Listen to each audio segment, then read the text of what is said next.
الحمد للہ رب العالمین والصلاة والسلام علی سید الانبیاء والمرسلین حبیبنا و حبیب رب العالمین وعلی آلہ الطیبین الطاہرین ومن تبعہم بإحسان الی یوم الدین.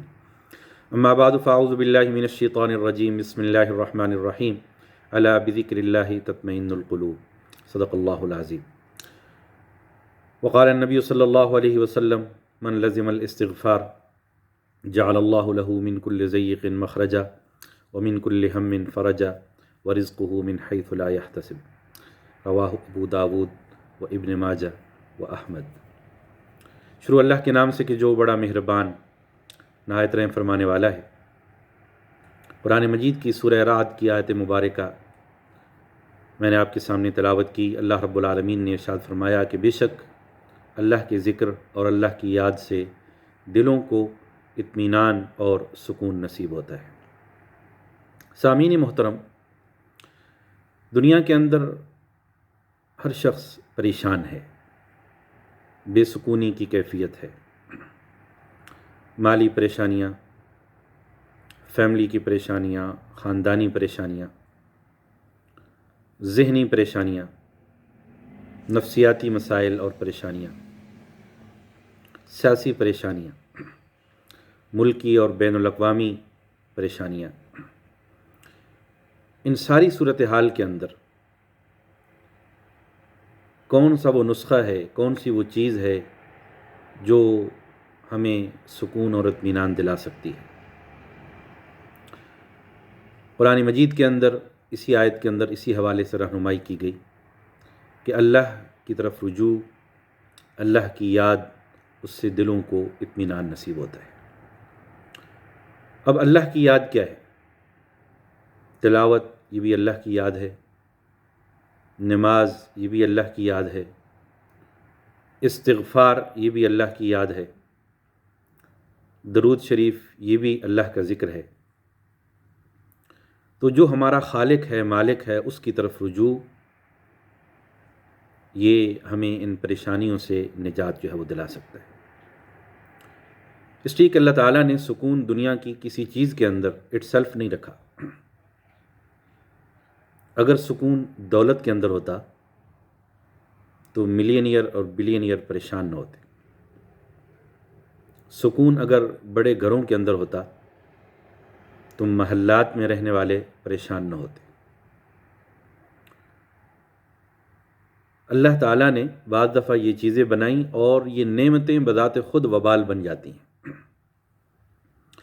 عموماً اولاد کو سکون کا ذریعہ سمجھا جاتا ہے، لیکن بعض دفعہ وہی اولاد جس کو سکون کا سبب ہونا چاہیے تھی اپنے والدین کا منہ کالا کر دیتی ہے، ان کو پریشان کر دیتی ہے. شیخ سعدی رحمۃ اللہ علیہ نے ایک بڑا دلچسپ واقعہ لکھا ہے. کہتے ہیں کہ ایک شخص، اس کی اولاد نہیں ہو رہی تھی، بہت پریشان رہتا تھا، دعائیں کرتا تھا. ایک دن اس نے منت مانی کہ اگر میری اولاد ہو گئی تو میں سب کچھ صدقہ کر دوں گا. پھر کچھ عرصے بعد اس کو اللہ تعالیٰ نے بیٹا دے دیا اور اس نے اپنی منت کے مطابق سارا مال بھی صدقہ کر دیا. لیکن کچھ عرصے کے بعد کیا ہوا کہ وہ بیٹا، اس کی سوسائٹی غلط ہو گئی، آوارہ ہو گیا اور جرائم شروع کر دیے. اور چونکہ کم عمر تھا تو پولیس نے اس کو پکڑنے کے بجائے اس کے والد کو جیل میں ڈال دیا کہ تمہاری اولاد ہے، تمہاری ذمہ داری ہے. تو یہ واقعہ نقل کرنے کے بعد شیخ سعدی رحمۃ اللہ علیہ فرماتے ہیں کہ یہ عجیب شخص ہے کہ جس نے یہ پریشانی خود اللہ سے مانگ کر لی. اس نے خود منتیں کی اللہ تعالیٰ سے کہ مجھے اولاد دو، اور اولاد جب ہوئی تو یہ نتیجہ نکلا. تو مقصد یہ ہے بات کرنے کا کہ کسی بھی نعمت کے اندر اللہ نے سکون نہیں رکھا. بہت سارے لوگ پریشان ہوتے ہیں کہ وہ شادی کریں، لیکن شادی کرتے ہیں تو اور پریشان ہو جاتے ہیں. بہت سارے لوگوں کا سکون ان کا بزنس برباد کر دیتا ہے. پانی زندگی ہے اور زندگی کا سبب ہے، اس کے بغیر ہم زندہ نہیں رہ سکتے. لیکن یہی پانی ہے جس میں ڈوب کر بہت سارے لوگ زندگی سے محروم ہو جاتے ہیں. بارش رحمت ہے، لیکن یہی بارش جب زیادہ آتی ہے تو سیلاب میں لوگ غرق ہو جاتے ہیں، ان کے مال املاک تباہ ہو جاتی ہیں۔ تو یہ چیز ہے کہ کسی بھی نعمت کے اندر اللہ تعالیٰ نے سکون نہیں رکھا، بلکہ بعض دفعہ یہی نعمتیں وبال کا ذریعہ بن جاتے ہیں۔ قرآن مجید کی ایک آیت آج کے حالات پر بہت صادق آتی ہے۔ میں جب بھی اس آیت کو پڑھتا ہوں تو موجودہ حالات میں یہ بالکل ہمارے اوپر فٹ آتی ہے۔ وَضَرَبَ اللَّهُ مَثَلًا قَرْيَةً كَانَتْ آمِنَةً مُطْمَئِنَّةً يَأْتِيهَا رِزْقُهَا رَغَدًا مِّن كُلِّ مَكَانٍ فَكَفَرَتْ بِأَنْعُمِ اللَّهِ فَأَذَاقَهَا اللَّهُ لِبَاسَ الْجُوعِ وَالْخَوْفِ بِمَا كَانُوا يَصْنَعُونَ کہ ایک بستی تھی، ایک ٹاؤن تھا، بڑی امن اور سکون کے ساتھ زندگی گزار رہی تھی، ان کو رزق بھی وافر مقدار میں مل رہا تھا ہر طرف سے، لیکن انہوں نے اللہ کی نعمت کی ناشکری کی تو اللہ تعالیٰ نے ان کو بھوک اور خوف کا لباس پہنا دیا، ان پر بھوک مسلط کر دی، خوف مسلط کر دیا، بما کانوا یصنعون، ان کے اپنے کرتوتوں کی وجہ سے، ان کے اپنے اعمال کی وجہ سے۔ تو آج اگر ہم پریشان ہیں، بے سکون ہیں، تو اس کی وجہ یہ ہے کہ ہم اپنے رب سے دور ہیں۔ اگرچہ ہر شخص سکون کی ہی تلاش کے اندر ہے، تو ہماری جتنی بھی دنیا کی جد و جہد ہے، سعی ہے، کاوشیں ہیں، سب کا مقصد سکون کی تلاش ہے۔ ایک آدمی بزنس کیوں کرتا ہے؟ کہ تاکہ وہ دوسروں کا محتاج نہ ہو۔ تجارت کیوں کرتا ہے؟ کاروبار کیوں کرتا ہے؟ تاکہ کسی کا محتاج نہ ہو۔ مزدوری کیوں کرتا ہے؟ تاکہ دوسروں کا محتاج نہ ہو، سکون اسے مل جائے۔ کوئی آدمی ملازمت کیوں کرتا ہے؟ دل کے سکون کے لیے۔ اور گھر، فیملی، گاڑی، مکان، یہ سب اسی چیز کے لیے ہیں کہ انسان کو سکون مل جائے۔ اور اکثر لوگ سکون گناہ کے اندر تلاش کرتے ہیں، شراب نوشی کے اندر، ناچ گانے کے اندر، کلبنگ کے اندر۔ تو اللہ رب العالمین نے فرمایا کہ کسی بھی چیز کے اندر سکون نہیں ہے، سکون اللہ کی یاد کے اندر ہے۔ اور یہ وہ اللہ کی یاد ہے جو اگر دلوں کے اندر ہوگی تو دلوں کے اندر روح آئے گی، سکون آئے گا، اطمینان آئے گا۔ اللہ کی یاد، قرآن مجید کی تلاوت، اس سے اپنے دلوں کو منور کیا جائے، اللہ کی طرف رجوع کیا جائے، اپنے گناہوں کی معافی مانگی جائے۔ حدیث مبارکہ کے اندر آتا ہے کہ مثل الذی یذکر ربہ والذی لا یذکر کمثل الحی والمیت، جو بندہ اللہ کو یاد کرتا ہے اور جو بندہ اللہ کو یاد نہیں کرتا، دونوں کی مثال زندہ اور مردہ کی طرح ہے۔ جس طرح جسم سے روح نکل جائے تو وہ بے جان ہو جاتا ہے، بالکل اسی طرح ہمارے دلوں سے اللہ کی یاد نکل جائے، ہم اللہ کی یاد سے غافل ہو جائیں تو یہ جسم گویا کہ بے جان ہے، بے سکون ہے۔ نبی اکرم صلی اللہ علیہ وسلم نے فرمایا الا انبئکم بخیر اعمالکم وازکاها عند ملیککم ورفعها فی درجاتکم وخیر لکم من انفاق الذهب والفضة قالوا بلا یا رسول اللہ قال ذکر اللہ، کہ کیا میں تمہیں ایسے اعمال نہ بتاؤں جو تمہارے تمام اعمال میں بہتر عمل ہے، تزکیے کا ذریعہ ہے، اور تمہارے رب کے ہاں اس کا بڑے درجات ہیں، اور تمہارے درجات کی بلندی کا ذریعہ ہے، اور سونے اور چاندی کے خرچ کرنے سے بہتر ہے۔ تو صحابہ کرام نے کہا کیوں نہیں یا رسول اللہ؟ تو نبی اکرم صلی اللہ علیہ وسلم نے فرمایا کہ وہ چیز اللہ کا ذکر ہے، اور فرمایا کہ میں بندے کے گمان کے مطابق اس کے ساتھ معاملہ کرتا ہوں۔ حدیث قدسی ہے انا عند ظن عبدی بی وانا معه فان ذکرنی فی نفسی ذکرتہ فی نفسی، کہ میں بندے کے ساتھ ہوتا ہوں جب وہ مجھے ذکر کر رہا ہوتا ہے، میری یاد کر رہا ہوتا ہے۔ اگر وہ دل میں یاد کرے میں بھی اسے اپنے دل کے اندر یاد کرتا ہوں۔ اگر وہ کسی مجلس کے اندر میرا ذکر کرتا ہے تو میں ایسی مجلس کے اندر اس کا ذکر کرتا ہوں جو اس سے بہتر ہے، یعنی فرشتوں کی مجلس کے اندر۔ اور فرمایا لا یقعد قوم یذکرون اللہ الا خفتهم الملائکہ وغشیتهم الرحمہ ونزلت علیہم السکینہ وذکرهم اللہ فی من عنده، جو لوگ بھی بیٹھتے ہیں اللہ کی یاد کے لیے، اللہ کو یاد کرنے کے لیے، تو اللہ تعالیٰ کی رحمت کے فرشتے، اللہ کے فرشتے اس مجلس کو گھیر لیتے ہیں، اپنی رحمت سے اس کو ڈھانپ لیتے ہیں، اور ان پر اللہ کی طرف سے سکون اور اطمینان جو ہے وہ نازل ہوتا ہے، اور اللہ ایسے لوگوں کا ذکر اپنے پاس جو ہے وہ کرتا ہے۔ ایک اور حدیث مبارکہ کے اندر آتا ہے نبی اکرم صلی اللہ علیہ وسلم سے پوچھا گیا ای الناس خیر، کہ لوگوں میں سب سے اچھا انسان کون ہے، خوش نصیب انسان کون ہے؟ فرمایا طوبی لمن طال عمرہ وحسن عملہ، کہ وہ شخص بڑا خوش نصیب ہے کہ جس کی عمر لمبی ہے اور اس کے اعمال جو ہیں وہ اچھے ہیں۔ تو جتنی عمر بڑھے گی، ہر دن کے ساتھ اللہ کے ذکر کی وجہ سے اس کے اعمال کے اندر اضافہ ہوگا۔ اور ایک اور حدیث مبارکہ کے اندر آپ صلی اللہ علیہ وسلم سے پوچھا گیا ای العمل افضل، کہ تمام اعمال میں افضل عمل کون سا ہے؟ فرمایا کہ ان تفارق الدنیا ولسانک رطب من ذکر اللہ، کہ تم دنیا سے ایسے الوداع کرو، دنیا کو ایسے الوداع کرو، ایسے دنیا چھوڑو کہ تمہاری زبان کے اوپر اللہ کا ذکر طاری ہو۔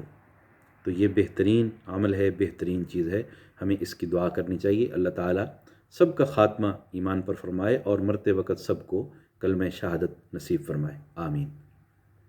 ایک اور حدیث مبارکہ کے اندر آتا ہے کہ نبی اکرم صلی اللہ علیہ وسلم فرماتے ہیں کہ جب میں اسراء کی رات جو ہے وہ مجھے سیر کرائی گئی تو مجھے دکھایا گیا کہ ایک شخص نور سے منور ہے، اللہ کے عرش کی نور سے منور ہے۔ تو میں نے پوچھا قلت من ھذا، میں نے پوچھا یہ کون ہے؟ اھذا ملکن، کیا یہ کوئی فرشتہ ہے؟ قیل لا، مجھے کہا گیا کہ نہیں۔ قلت انبی، کہ کیا یہ نبی ہے؟ کہا گیا کہ نہیں۔ قلت من ہوا، میں نے پوچھا کہ یہ کون ہے؟ فرمایا ھذا رجل کان فی الدنیا لسانہ رطب من ذکر اللہ، یہ وہ شخص ہے کہ دنیا کے اندر اس کی زبان اللہ کے ذکر سے تر رہتی تھی، وقلبہ معلق بالمساجد، اور اس کا دل مسجد کے ساتھ اٹیچ رہتا تھا، مسجد سے آتا پھر بھی دھیان مسجد کی طرف، اور اس نے کبھی اپنے والدین کو برا بھلا نہیں کہا، ان کو کبھی گالی گلوچ نہیں تھی۔ تو یہ ایسے اعمال ہیں کہ جو آخرت کے اندر اللہ کے نور کے حصول کا جو ہے وہ ذریعہ ہیں۔ اور اپنی زبان، عموماً یہ عجیب معلوم ہوتا ہے کہ ہر وقت انسان اللہ کا ذکر کر رہا ہے، حالانکہ عملی زندگی کے اندر انسان سوتے جاگتے اپنی گفتگو کے اندر، اپنے کلام کے اندر اللہ کے ذکر کو شامل کر سکتا ہے۔ کوئی کام کرنے کا ارادہ رکھتا ہے انشاءاللہ کہے، کوئی اللہ کی قدرت کو دیکھتا ہے سبحان اللہ کہے، کسی کی تعریف کرنا چاہتا ہے ماشاءاللہ کہے، اور اسی طرح دعائیں گھر سے نکلنے کی، گھر سے اندر داخل ہونے کی، مسجد کے اندر داخل ہونے کی، مسجد سے نکلنے کی، خود بخود اس کی زبان کے اندر گویا کہ اللہ کا ذکر جو ہے وہ آ جائے گا۔ یہ ایک بہت ہی آسان صورت ہے۔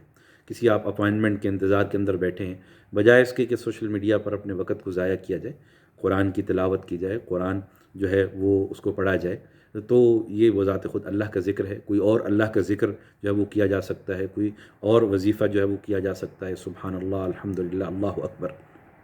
تو انسان کے نامہ اعمال کے اندر خود بخود یہ چیزیں جو ہے وہ اس کے اعمال کے اندر یہ اس کو نکھار دیں گی، اور بجائے اس کے کہ جو ہے، اور اس کا دوسرا فائدہ یہ ہوگا کہ وہ بجائے اس کے کہ فارغ اوقات میں دوسروں کی غیبت کرے، اپنی زبان کا برا استعمال کرے، تو اچھے اللہ کے ذکر سے وہ اپنی زبان کو ایک مثبت اس کا استعمال بھی جو ہے وہ کرے گا۔ اس لیے کہ حدیث مبارکہ کے اندر آتا ہے کہ لوگوں کو جہنم میں اوندھے منہ گرانے والی چیز وہ اس کی زبان ہے۔ تو یہی زبان ایک بہت بڑا ٹول ہے۔ اللہ رب العالمین نے جو ہے اس کو قرآن مجید کے اندر بہت بڑی نعمت کے ذکر کے طور پر جو ہے وہ ذکر فرمایا ہے کہ کیا ہم نے انسان کو ایک زبان اور دو ہونٹ جو ہے وہ نہیں دی، اور لہٰذا اس زبان کا اچھا استعمال یہ ہمیں جنت میں لے جا سکتا ہے۔ حدیث مبارکہ کے اندر آتا ہے کہ بعض دفعہ آدمی اپنی زبان سے کوئی اتنا برا کلمہ کہتا ہے کہ اللہ کو ناراض کرنے والا ہوتا ہے، تو اس برے کلمے کی وجہ سے وہ جہنم میں اتنا دور چلا جاتا ہے جتنا مشرق اور مغرب کے درمیان فاصلہ ہے۔ اور بعض دفعہ انسان سے اپنی زبان سے کوئی اتنا اچھا کلمہ کہتا ہے جس سے اللہ تعالیٰ راضی ہو جاتے ہیں، تو وہ اس اچھے کلمہ خیر کی وجہ سے جنت میں اتنا دور چلا جاتا ہے جتنا مشرق اور مغرب کے درمیان جو ہے وہ فاصلہ ہے۔ تو یہ ہمیں بھی چاہیے کہ اپنی زبان کو اللہ کے ذکر سے تر رکھیں۔ نبی اکرم صلی اللہ علیہ وسلم نے فرمایا کہ جددوا ایمانکم، اپنے ایمان کو رینیو کیا کرو، اپنے ایمان کی تجدید کیا کرو۔ تو صحابہ کرام نے کہا کیف نجدد ایماننا، ہاؤ کین وی رینیو اور ایمان، ہاؤ کین وی رینیو اور فیتھ، ہم اپنے ایمان کو کیسے نیا کریں؟ فرمایا کہ کثرت کے ساتھ پڑھو لا الہ الا اللہ، کہ یہ بذات خود ایمان کی تجدید ہے۔ اور فرمایا افضل الذکر لا الہ الا اللہ، جتنی بھی ذکر کی شکلیں ہیں ان میں سے بہترین شکل، بہترین فارم آف ذکر، دا بیسٹ فارم آف ذکر از لا الہ الا اللہ.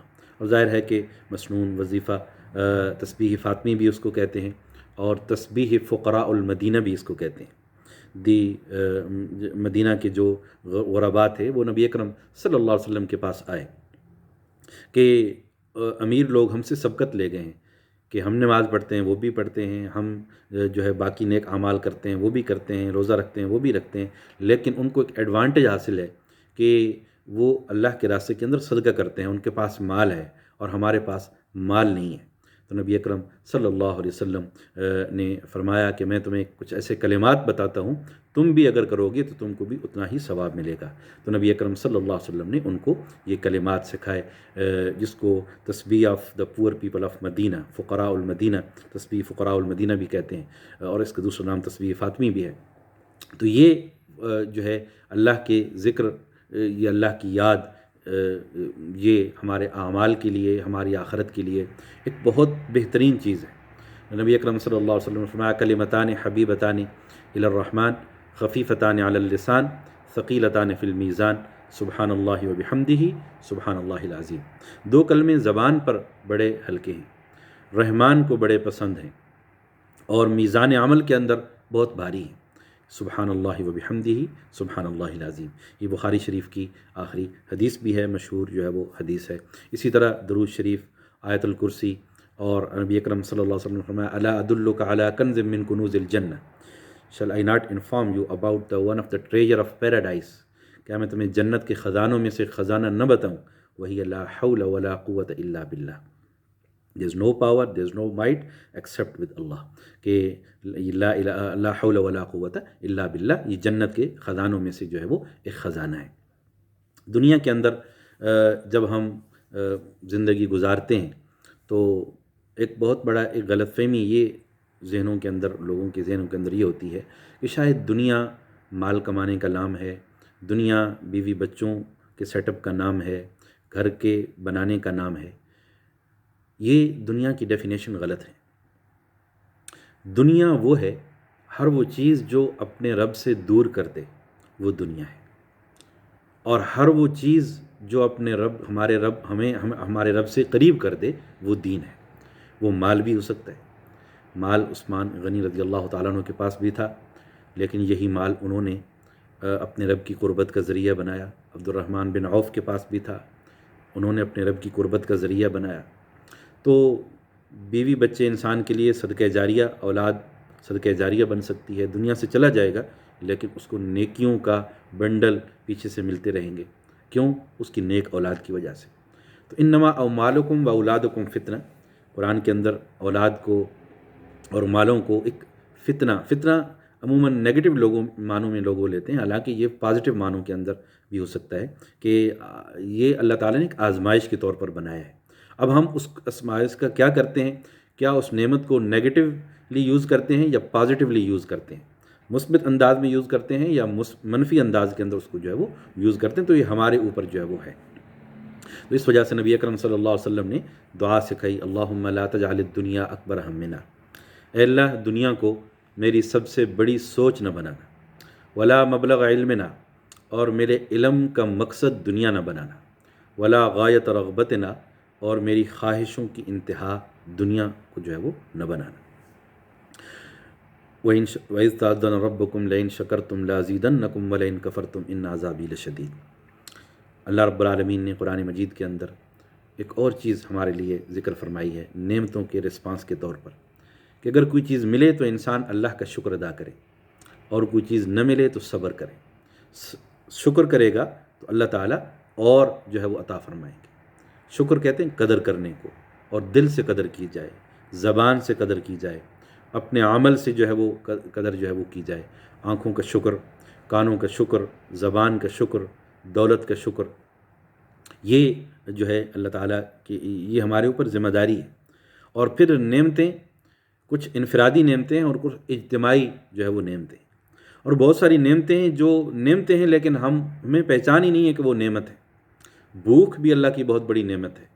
کتنی لوگ ہیں جو کھانا موجود ہے لیکن کھا نہیں سکتے، بھوک نہیں لگتی، یا ایسی بیماریاں ہیں کہ وہ اس نعمت کو استعمال نہیں کر سکتے۔ یہ پیاس بھی اللہ کی جو ہے وہ نعمت ہے، قرآن اللہ کی نعمت ہے، ایمان اللہ تعالیٰ کی نعمت ہے۔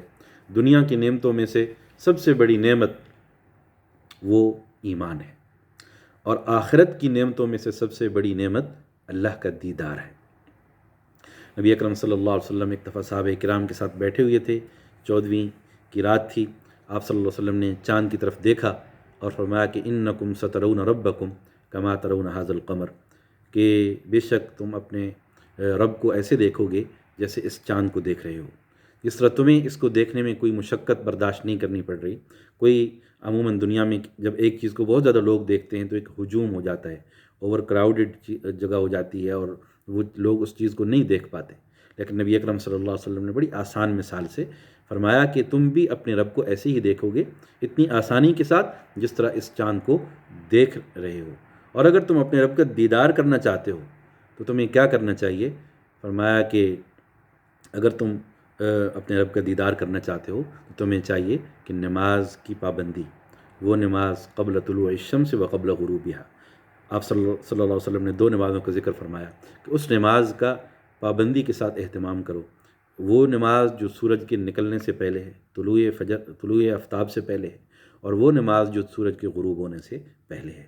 تو اگرچہ آپ صلی اللہ علیہ وسلم نے 2 نمازوں کا ذکر فرمایا علامتی طور پر، لیکن نماز کی پابندی یعنی گویا کہ ایسی چیز ہے جو آخرت کے اندر اپنے رب کی یاد کا، اپنے رب کے دیدار کا جو ہے وہ ذریعہ ہوگی۔ تو یہ اللہ کا ذکر، یہ ساری عبادات کے اندر جو بھی ہم کرتے ہیں یہ بذات خود جو ہے وہ اللہ کا ذکر ہے۔ اور یہ جب ہم عبادت کرتے ہیں تو گویا اس کے اندر نیت یہ بھی ہونی چاہیے کہ اللہ میں تیری نعمتوں کا شکر بھی ادا کر رہا ہوں۔ اللہ نے ہمیں صحت دی، تبھی انسان جو ہے وہ مسجد تک چل کر آتا ہے، تبھی وہ سجدہ دیتا ہے۔ کتنی لوگ ہاسپٹلس کے اندر ہیں، سجدہ دینا چاہتے ہیں لیکن نہیں دے سکتے، جھک نہیں سکتے، نیچے جو ہے وہ سر نہیں رکھ سکتے، پیشانی نہیں رکھ سکتے، بیمار ہیں۔ تو اللہ نے اگر ہمیں توفیق دی ہے تو یہ اللہ کے شکر کا یہ تقاضا ہے کہ اللہ کی نعمتوں کے شکر کا یہ تقاضا ہے کہ ہم اللہ کے سامنے سجدہ ریز ہوں، اور کبھی بھی دنیا کے اندر اللہ کی نعمتوں کی ناشکری ذہن کے اندر نہ ہو۔ نبی اکرم صلی اللہ علیہ وسلم نے فرمایا کہ جب بھی تم کسی شخص کو دیکھو جو مال میں، دولت میں جو ہے وہ تم سے آگے ہے، دنیا کی نعمتوں میں تم سے آگے ہے، تو فوراً اس شخص کی طرف دیکھو جو ان نعمتوں میں تم سے نیچے ہے۔ انظروا الی من هو اسفل منکم ولا تنظروا الی من هو فوقکم۔ دنیا کے لحاظ سے اپنے سے نیچے والے آدمی کو دیکھو اور اپنے سے اوپر والے آدمی کو نہ دیکھو، اور دین کے لحاظ سے ہمیشہ اپنے سے اوپر والے آدمی کو دیکھو، اپنے سے نیچے والے آدمی کو جو ہے وہ نہ دیکھو۔ اس لیے کہ دنیا کی نعمتوں کی کوئی حد نہیں ہے۔ لن یملا جوف ابن آدم الا التراب، اس ریس کے اندر کوئی اینڈ نہیں ہے۔ انسان کے پیٹ کو سوائے قبر کی مٹی کے کوئی چیز جو ہے وہ نہیں بھر سکتی۔ تو لہٰذا قناعت اس کا بہترین حل ہے کہ جو کچھ اللہ تعالیٰ نے دے دیا میں اس پر راضی ہو جاؤں۔ Whatever Allah has given me I am happy, I am satisfied. اس کو شکر کی نعمت کہتے ہیں، اس کو قناعت کہتے ہیں، اور یہ بہت بڑی نعمت ہے۔ حدیث مبارکہ کے اندر آتا ہے تعس عبد الدینار والدرہم، درہم اور دینار کا بندہ وہ برباد ہو گیا، اور اچھے اچھے کپڑوں کا جو بندہ ہے، اچھی اچھی چادروں کا جو غلام ہے، کہ اللہ تعالیٰ اسے دیں تو وہ راضی رہتا ہے اور اللہ نہ دیں تو ناراض ہو جاتا ہے، تو وہ اللہ کا بندہ نہیں ہے، وہ دولت کا پجاری ہے کہ اسے نعمتیں ملیں، دولت ملے تو اللہ سے خوش ہوتا ہے، اور اللہ اس کے رزق کو تنگ کر دیں تو اللہ سے ناراض ہو جاتا ہے۔ وہ اللہ کا بندہ نہیں، وہ درہم اور دینار کا بندہ ہے۔ تو اس کیفیت سے بھی ہمیں جو ہے وہ بچنا چاہیے۔ اللہ نے جو کچھ دیا اس پر انسان خوش ہو جائے، سر چھپانے کے لیے چھت دیا، رزق دے رہا ہے، اور کوئی خوف نہیں ہے، بدن میں کوئی تکلیف نہیں ہے، تو یہ گویا کہ ہمیں دنیا جو ہے وہ مل گئی ہے، ہمیں اللہ کا شکر جو ہے وہ کرنا چاہیے۔ ہماری غلطی یہ ہے کہ پہلے بڑے لمبے منصوبے بناتے ہیں اور اس کے مطابق جب وہ خواہشات پوری نہیں ہوتی تو ناشکری کی کیفیت آ جاتی ہے۔ اس کیفیت سے ہمیں بچنا چاہیے۔ نبی اکرم صلی اللہ علیہ وسلم نے دعا سکھائی، اللہم قنعنی بما رزقتنی وبارک لی فیہ، اے اللہ جو کچھ تو نے مجھے رزق دیا اس کے اوپر قناعت بھی دے دے اور اس کے اندر برکت بھی دے دے۔ یقین جانیے یہ دعا اگر قبول ہو جائے تو انسان دنیا کے اندر اس کو سکون مل جائے، جو کچھ اللہ نے دیا اس پر راضی ہے، اور اس کے اندر اللہ تعالیٰ نے برکت دے دی، تو تھوڑے مال کے اندر بھی برکت ہو گئی۔ تھوڑا مل جائے لیکن حلال ہو، وہ بہت بہتر ہے اس سے کہ جو زیادہ ہو اور بے سکونی انسان کے اندر جو ہے وہ لایا جائے۔ حدیث مبارکہ کے اندر ایک ہمیں واقعہ ملتا ہے کہ عامر بن ثعلبہ ایک صحابی تھے، انہوں نے نبی اکرم صلی اللہ علیہ وسلم سے گزارش کی کہ اے اللہ کے رسول، میں مالدار بننا چاہتا ہوں، آپ میرے لیے دعا کریں کہ مجھے بہت مال مل جائے۔ تو نبی اکرم صلی اللہ علیہ وسلم نے انہیں سمجھایا کہ دیکھو، مال کوئی بہت اچھی چیز نہیں ہے، اگر جو ہے وہ جو کچھ اللہ نے دیا ہے اس پر راضی ہو جاؤ، یہ بہت بہتر ہے۔ اور وہ صحابی چلے گئے، کچھ عرصے بعد پھر آ گئے، نبی اکرم صلی اللہ علیہ وسلم نے سے پھر یہی درخواست کی کہ دعا کیجئے کہ میں مالدار بن جاؤں۔ نبی اکرم صلی اللہ علیہ وسلم نے پھر انہیں بتایا، سمجھایا کہ دیکھو، اگر مال کوئی بہت اچھی چیز ہوتی تو یہ پہاڑ میرے لیے سونے کے بنا دیے جاتے، میں جہاں چلتا میرے ساتھ یہ سونے کے پہاڑ بھی چلتے، لیکن اللہ تعالیٰ نے مجھے کم دیا ہے، اس لیے کہ مال کوئی بہت اچھی چیز نہیں ہے۔ وہ پھر چلے گئے، تیسری دفعہ پھر آ گئے، تو پھر نبی اکرم صلی اللہ علیہ وسلم سے پھر درخواست کی، تو ان کے اصرار پر آپ صلی اللہ علیہ وسلم نے ان کے لیے دعا کر دی۔ تو روایات کے اندر آتا ہے کہ اس دعا کا نتیجہ تھا کہ ان کا مال بڑھنا شروع ہو گیا۔ پہلے چند بکریاں تھیں اور وہ اتنا مال بڑھنا شروع ہو گیا جیسے کیڑے مکوڑے بڑھتے ہیں، لیکن اس کے نتیجے کے اندر اس کا نیگیٹو اثر کیا ہوا کہ پہلے تو وہ مسجد نبوی کے محلے دار تھے، 5 وقت مسجد نبوی کے اندر آتے تھے، جمعہ اور جماعت کا اہتمام فرماتے تھے، لیکن اب مال کی کثرت کی وجہ سے وہ جگہ ان کے لیے تنگ پڑ گئی، تو ان کو مدینے سے نکلنا پڑا، اور باہر ظاہر ہے کہ فارم بنانا پڑا، وہ مال وہاں پر نہیں رکھ سکتے تھے۔ لیکن اس کا منفی اثر یہ ہوا کہ اب وہ باجماعت جو ہے وہ نماز چھوٹ گئی، پھر جمعے کے نمازی بن گئے صرف۔ کچھ عرصے بعد اور بزنس پھیلا اور جو ہے وہ مال کی کثرت ہوئی، تو اور وہ جمعے کے اندر آنا بھی جو ہے وہ چھوڑ دیا۔ پھر جب زکوٰۃ کا حکم ہوا تو نبی اکرم صلی اللہ علیہ وسلم نے ایک صحابی کو بھیجا، اپنے نمائندے کو بھیجا زکوٰۃ لینے کے لیے، لیکن آگے سے اس نے زکوٰۃ دینے سے انکار کر دی کہ یہ مال تو میں نے خود جو ہے وہ اپنی محنت سے جو ہے وہ کمایا ہے۔ تو نبی اکرم صلی اللہ علیہ وسلم نے فرمایا کہ اب ہم تم سے زکوٰۃ نہیں لیں گے۔ پھر ابو بکر صدیق رضی اللہ تعالیٰ عنہ کا دور آیا، جو ہے وہ انہوں نے ان کی زکوٰۃ نہیں لی۔ حضرت عمر رضی اللہ تعالیٰ عنہ کا دور آیا، انہوں نے اس سے زکوٰۃ نہیں لی۔ تو مقصد یہ ہے کہ حضرت عثمان رضی اللہ تعالیٰ عنہ کے دور کے اندر ان کا انتقال ہوا۔ تو مقصد یہ ہے کہ بعض دفعہ مال انسان حاصل تو کر لیتا ہے، لیکن اس کے نتیجے کے اندر اپنے دین کو جو ہے وہ کھو دیتا ہے، جس کے بارے میں قرآن کے اندر بھی ہے نا، وَمِنْهُمْ مَنْ عَاهَدَ اللَّهَ لَئِنْ آتَانَا مِنْ فَضْلِهِ لَنَصَّدَّقَنَّ وَلَنَكُونَنَّ مِنَ الصَّالِحِينَ، کہ اس لوگوں نے اللہ سے عہد کیا تھا کہ جب ہم مال ہوگا تو ہم ضرور صدقہ کریں گے، ضرور خیرات کریں گے، لیکن جب مال آیا تو وہ ناشکری ان کے اندر آ گئی، دین سے دوری ان کے اندر جو ہے وہ آ گئی۔ تو یہ کیفیت کہ اللہ سے ہمیشہ عافیت بھی انسان طلب کرے، تھوڑا مل جائے لیکن صبر کے ساتھ ہو، شکر کے ساتھ ہو، اللہ کی اطاعت کے ساتھ ہو، تو وہ بہت بہتر ہے کہ انسان کے پاس زیادہ مال آ جائے لیکن اس کے نتیجے کے اندر وہ اللہ کی یاد سے جو ہے وہ غافل ہو جائیں، مسجد سے دور ہو جائیں، دین سے جو ہے وہ دور ہو جائیں۔ نبی اکرم صلی اللہ علیہ وسلم نے فرمایا لیس الغنی عن کثرۃ العرض، اصل مالداری وہ بہت زیادہ مال کا ہونا نہیں ہے، بلکہ اصل مالداری دل کا غنی ہونا ہے۔ جب دل انسان کا جو ہے وہ غنی ہو جاتا ہے تو گویا کہ انسان غنی ہو گیا، تو یہ کیفیت قناعت سے جو ہے وہ حاصل ہوتی ہے۔ اللہم انی اعوذ بک من کل غنی یطغینی، کہ اللہ میں تجھ سے ہر اس مالداری سے پناہ چاہتا ہوں جو مجھے تیرا سرکش بنا دے۔ تو اس لیے کہ بعض دفعہ جب مال آتا ہے، نبی اکرم صلی اللہ علیہ وسلم نے کچھ فتنوں سے پناہ مانگی ہے، ان میں سے ایک فتنہ دولت مندی بھی ہے، ایسی دولت مندی جو اللہ کا سرکش بنا دے۔ بعض دفعہ انسان ٹھیک ٹھاک ہوتا ہے لیکن دولت آئی، عیاشی کے اندر وہ اللہ کی نافرمانی کے اندر جو ہے وہ مبتلا ہو گیا۔ کہتے ہیں کہ کوئی بھی جب انسان بندہ گناہ کرتا ہے تو 4 چیزیں جب اس کے پاس ہوتی ہیں تو وہ گناہ کرتا ہے۔ اگر یہ 4 چیزیں نہ ہوں یا ان میں سے کوئی چیز نہ ہو تو وہ گناہ نہیں کر سکتا، یا گناہ کی طرف اس کا دل نہیں کرتا۔ مثلاً آدمی کے پاس مال ہو، آدمی کے پاس جو ہے وہ فرصت ہو، آدمی کے پاس جو ہے وہ مال ہو، آدمی کے پاس فرصت ہو، آدمی خوش ہو، اور آدمی سکون کی کیفیت کے اندر ہو۔ جب یہ چار چیزیں پائی جاتی ہیں تو انسان گناہ کی طرف راغب ہوتا ہے۔ بالفرض ایک آدمی کے پاس پیسے ہی نہیں ہے تو وہ جو ہے بہت سارے خرابیوں سے جو ہے وہ بچ جائے گا۔ تو بعض دفعہ دولت کا نہ ہونا بھی انسان کے لیے بہت بڑی تباہی سے انسان کو جو ہے وہ بچاتا ہے۔ دوسری چیز صحت ہے۔ ایک آدمی بیمار ہے، ہاسپٹل کے اندر ہے، اس کو بخار ہے، تو وہ اس کا دھیان گناہ کی طرف نہیں جائے گا۔ بعض دفعہ انسان اتنا مصروف ہے، اس کو فرصت نہیں ہے، اس مصروفیت کی وجہ سے وہ گناہوں سے بچا ہوا ہے۔ بعض دفعہ انسان کے پاس جو ہے وہ خوش نہیں ہے، اس کے اوپر ایسی ٹینشنز ہیں، پریشانیاں ہیں کہ ان کی وجہ سے وہ گناہ کی طرف نہیں جا رہا۔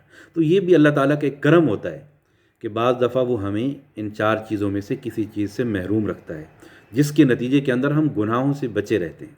تو لہٰذا یہ چیزیں نعمتیں ہیں، لیکن ساتھ انسان اللہ سے عافیت بھی مانگے کہ بعض دفعہ یہ نعمتیں انسان کو اپنے رب سے دور جو ہے وہ کر دیتی ہیں۔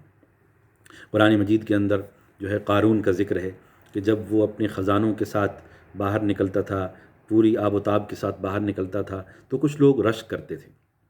قرآن مجید کی سورہ قصص کی آیت نمبر 76 کے اندر قارون کا ذکر ہے کہ وَإِنَّ مَفَاتِحَهُ لَتَنُوءُ بِالْعُصْبَةِ أُولِي الْقُوَّةِ، کہ اس کے خزانوں کی اتنے بڑے زیادہ خزانے تھے کہ ان کو اٹھانے کے لیے ایک بہت بڑا جتھا اور جماعت اس کو جو ہے وہ اٹھاتی تھی۔ تو اس کو لوگ حسرت کا اظہار کرتے، یا لیت لنا مثل ما اوتی قارون، کاش ہمیں بھی قارون جیسے خزانے کیوں نہیں ملے، وہ تو بڑا خوش نصیب شاید انسان ہے۔ لیکن جب لوگوں نے اس کے انجام کو دیکھا تو پھر انہی لوگوں نے کہا اے اللہ تیرا شکر ہے تمہیں ہمیں قارون جیسا جو ہے وہ نہیں بنایا۔ تو یہ چیز ہے کہ ہمیں اللہ کی طرف جو ہے وہ رجوع کرنا چاہیے، اور یہ چیز ایسی ہے کہ جو اللہ دلوں کے اطمینان اور دلوں کے سکون کا جو ہے وہ ذریعہ ہے۔ اپنی معمولات کے اندر، دن رات کے اندر انسان اسی چیز کو اپنانے کی جو ہے وہ کوشش کرے۔ نبی اکرم صلی اللہ علیہ وسلم نے جو ہمارے لیے اسوہ چھوڑا، جو نمونہ چھوڑا، اس کے اندر ہمیں اس چیز کی طرف جو ہے وہ رہنمائی ملتی ہے۔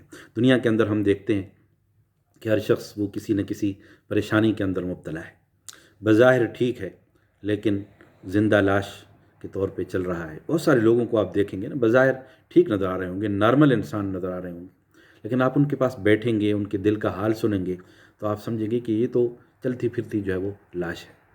تو اصل جو سکون ہے وہ ظاہری نعمتوں کے اندر جو ہے وہ نہیں رکھا، اصل جو